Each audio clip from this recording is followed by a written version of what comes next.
8 باتیں کبھی کسی سے شیئر نہ کرنا، ہمیشہ فائدے میں رہو گے۔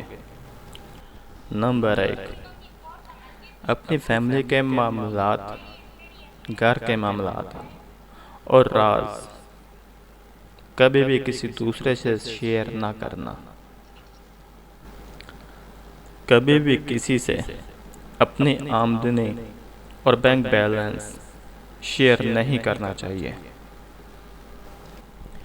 نیکی کے ان کاموں کا بھی کسی سے ذکر نہ کریں جو آپ خالص اللہ تعالیٰ کی رضا کے لیے کرتے ہیں۔ کسی کو اپنا آگے کا پلان ہرگز نہ بتائیں کہ میں مستقبل میں کیا کرنے والا ہوں۔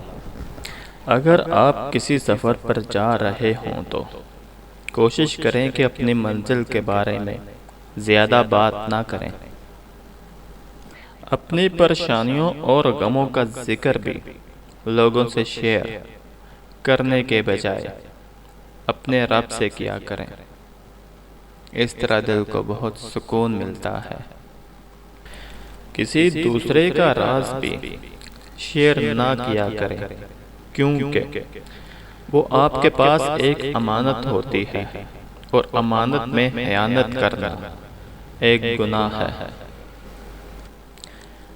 اپنی بیماری کے بارے میں دوسروں کو نہ بتایا کریں، کیونکہ لوگ اکثر بیماری کے نقصانات ہی بتاتے ہیں، بیماری سے چھٹکارا یا علاج کا ذکر نہیں کرتے اور نہ ہی بتاتے ہیں۔